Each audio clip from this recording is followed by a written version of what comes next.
Amagambo mu ivanjiri ntagatifu uko yanditswe na Yohane.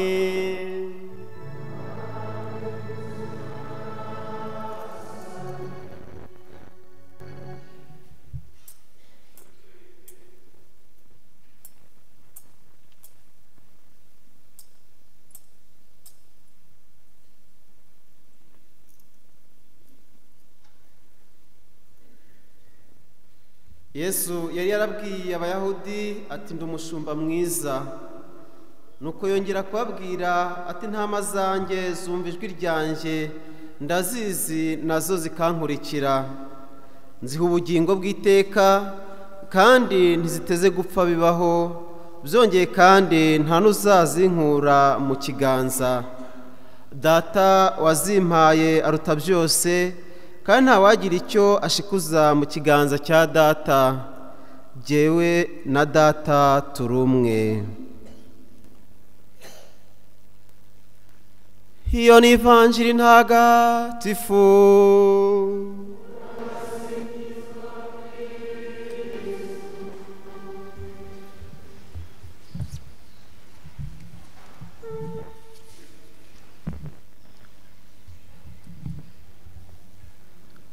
Vandimwe, nk'uko twabivuzeho mu ntangiriro y'igitambo cy'Ukarisiya, munsi cyumweru cya kane cya Pasika, cyumweru cy'umushumba mwiza, kaba ari cyumweru rero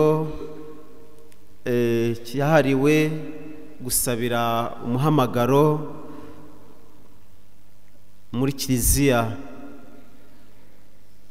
Kaba rero dufite ubutumwa ngiye kubagezaho twagenewe n'umushumba wacu.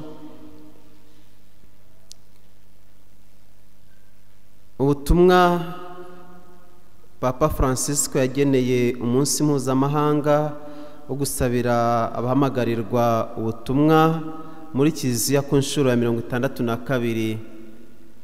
Insanganyamatsiko igira iti abagendana amizero, impano y'ubuzima.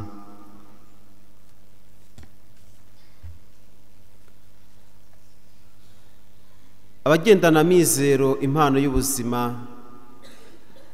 Bavandimwe nkunda, kuri uyu munsi mpuzamahanga wo gusabira abahamagarirwa ubutumwa muri Kiliziya duhimbaza ku nshuro ya 62, ndifuza kubagezaho ubutumire bw'ibyishimo kandi butanga imbaraga bwo kuba abagendana amizero, mutangana urugwiro ubuzima bwanyu. Umuhamagaro ni impano itagira uko isa, Imana ibiba mu mitima. Ijwi riduhamagarira gusohoka kugira ngo dutangire urugendo rw'urukundo no kwitanga. Kandi umuhamagaro wose muri Kiliziya, waba wo kuba umurayike, wo kuba umusaseridoti cyangwa wo kwiyegurira Imana, ni ikimenyetso cy'amizero Imana ifitiye isi na buri wese mu bana bayo. Muri iki gihe cyacu urubyiruko rwinshi rwumva rwaribuze imbere y'ejo hazaza, ntibabona neza ingamba z'ahazaza zo kubona akazi, bayoberwa cyane abo bari bo, bivuga ko babura icyerekezo n'indangagaciro bakurikiza, ndetse n'urujijo rw'ikoranabuhanga rugatuma batabona igisubizo cyabyo. Akarengane gakorerwa abanyantege nke n'abakene, ugushaka kubaho neza twenyine bituma twirengagiza abandi, urugomo rw'intambara, ibyo byose bibangamira imishinga myiza y'ubuzima bifitemo.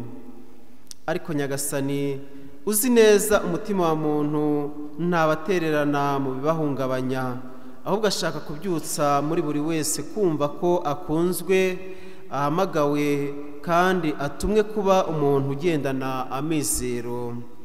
Niyo mpamvu twebwe abakuru muri Kiliziya, by'umwihariko abashumba, duhamagariwe kwakira, gushishoza no guherekeza urugendo rw'umuhamagaro w'abantu b'iki gihe.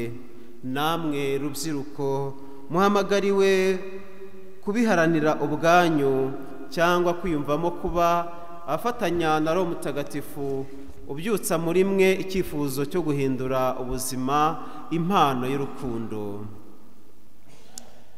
Kwakira inzira y'umuhamagaro. Rubyiruko nkunda, ubuzima bwanyu bufite agaciro, Nyagasani arabashaka muri iki gihe. Ni ngombwa rero kwiyumvisha ko impano y'ubuzima isaba igisubizo gitanganywe ubwitange n'ubudahemuka. Nimurebe ababaye abatagatifu n'abahire bakiri bato batanganye ibyishimo igisubizo ku muhamagaro wa Nyagasani. Abo batagatifu ni Roza Warima, Dominiko Savio, Tereza w'umwana Yezu na Gaburiyeli w'ububabare. Mu bazashyirwa mu batagatifu vuba harimo Kariro Akutis na Pierre Giorgio Frassati. Buri wese muri bo yakiriye umuhamagaro we nk'inzira y'ibyishimo byuzuye mu mushyikirano wa Yezu muzima. Iyo duteze amatwi ijambo rye, umutima wuzuye ibineza neza, kandi tukumva dushaka kwegurira Imana ubuzima bwacu. Tugashaka rero kumenya uburyo umuhamagaro twahitamo ngo dushobore kuyitura urukundo yadukunze mbere. Umuhamagaro wose uturutse mu ndiba y'umutima uzamura igisubizo kimeze nk'ikinyotera kiri mu mutima, kiganisha ku rukundo no kwitangira abandi nk'isoko y'amizero n'urukundo bitandukanye no gushaka kwigaragaza. Umuhamagaro n'amizero bihurira mu mugambi ugamije ibyishimo Imana ifitiye abantu bose bahamagariwe gutanga ubuzima bwabo kubera abandi. Abenshi mu rubyiruko bashaka kumenya inzira Nyagasani bahamagarira kunyuramo.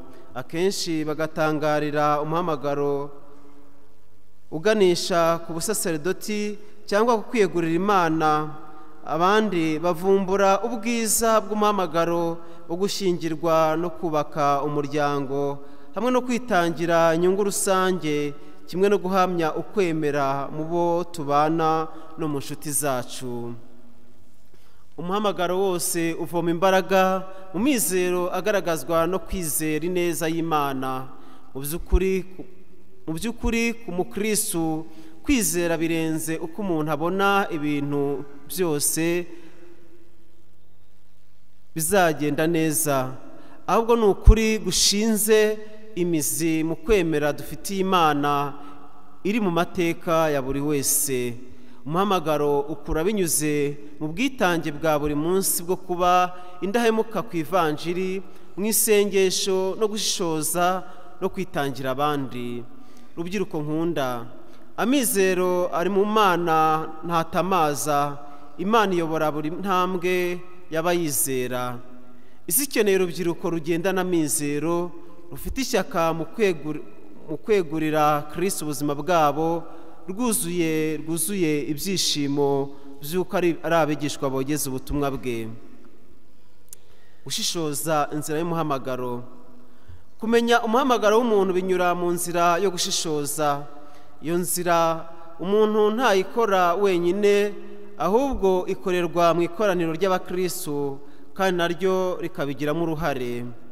Rubyiruko nkunda, isi bahatira kugira amahitamo yihuse, guhora mu rusaku, ikababuza kugira umwanya wo guceceka no gutuza ngo mwakire Imana ibavugishiriza mu mutima utuje. Nimugire ubutwari bwo gutega amatwi Imana ivugira mu mitima yanyu no kuyibaza umugambi bafiteho. Isengesho rikozwe mu mutuzo indasimburwa kugira ngo umuntu asobanukirwe no gushaka kw'Imana mu mateka yacu no gutanga igisubizo mu bwisanzure kandi abishaka. Gutuza mu isengesho nibyo biduha kumva ko dushobora twese kuba abagendana amizero mu gihe ubuzima bwacu tubugize impano, by'umwihariko tukabutangira abakene n'abatagira kirengera. Umuntu utega amatwi Imana imuhamagara ntashobora kwirengagiza ijwi ritabaza ry'abavandimwe benshi biyumva nk'abahawe akato, bakomerejwe cyangwa batereranywe. Umuhamagaro wose utanga ubutumwa wo kubera Kristo ahantu hakenewe urumuri n'ihumure kurusha ahandi. By'umwihariko abarayiki bahamagariwe kuba umunyu, urumuri n'umusemburo by'ingoma y'Imana binyuze mu guharanira kw'isi irushaho kuba nziza. Gushyigikira umuhamagaro. Muri icyo cyerekezo abashinzwe kwita ku ikenurabushyo n'imihamagaro, by'umwihariko abayobozi ba roho, ntibakagire ubwoba bwo gushyigikira urubyiruko bashingiye ku muhamagaro w'Imana n'umuryango wayo urangwa no kwizera no kwihangana. Bagomba kuba abantu bazi kubatega amatwi no kubakirana icyubahiro, abantu bizerwa, abayobozi b'inararibonye biteguye gufasha urubyiruko kubona ibimenyetso by'Imana muri iyo nzira. Ndashishikariza kwita ku muhamagaro wa gikristo mu nzego zitandukanye z'ubuzima n'iz'imirimo y'abantu, dufasha buri wese kumva ijwi ry'Imana. Kubera iyo mpamvu ni ngombwa ko uburyo bwose bwo kurera no gukenura ubushyo biteganya ahantu hakwiye ho kwita ku mihamagaro. Kiliziya ikeneye abashumba, abiyeguriye Imana, abamisiyoneri, abubatsi ngo bazi kwitaba karame Nyagasani, bafite icyizere n'amizero. Umuhamagaro ntujya uba ubukungu bufungiranye mu mutima, ahubwo urakura kandi ugashinga imizi mu ikoraniro ry'abemera rifite urukundo kandi ryizera. Kubera ko kandi nta muntu ushobora kwitaba ijwi rya Nyagasani wenyine, dukeneye twese isengesho n'ubufasha by'abavandimwe. Inshuti nkunda, kizibaho kandi ikarumbuka igihe ibyara imihamagaro mishya. Isi nayo ishaka kenshi itanabizi abahamya b'amizero bamamarisha ubuzima bwabo ko gukurikira Kristo ari isoko y'ibyishimo. Ntitugahweme gusaba Nyagasani abakozi bashya mu murima we, twizeye ko akomeza guhamagarana urukundo. Rubyiruko nkunda, ndagije ubuvunyi bwa Bikira Mariya, umubyeyi wa Kiliziya n'uw'imihamagaro, inzira yanyu yo gukurikira Nyagasani. Nimutere intambwe buri gihe nk'abagendana amizero mu nzira y'ivanjiri. Mbaherekeje n'umugisha wanjye, kandi nyaboneka ndabasaba kunsabira. Bikorewe i Roma mu biro bya Gemeri kuwa 19 Werurwe 2025. Papa Francisco. Imana imutuze aheza.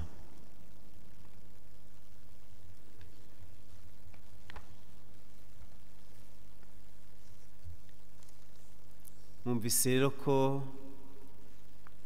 muri ubu butumwa twakiriye, akenshi iyo tuvuze umuhamagaro abantu bahita bumva umuhamagaro kwiyegurira Imana gusa. Oya, umunsi mwabyumvise neza ko umuhamagaro dusabira ni umuhamagaro wo kumva ijwi rya Nyagasani. Buri wese aho ahamagarirwa, yaba kwiyegurira Imana, yaba gushinga urugo, aho hose buri wese arahamagarirwa, buri wese bitewe n'aho Nyagasani amwerekeza. Kandi buri wese uri muri ubwo buzima agamirwa kumva iryo jwi rya Nyagasani, akitaba karame. Imana ihe buri wese gutega amatwi, kandi tubisaba no mu gitambo cy'Ukarisiya kugira ngo twumve neza ijwi rya Nyagasani, kandi natwe tube abashumba beza bakenera ubushyo twaragijwe.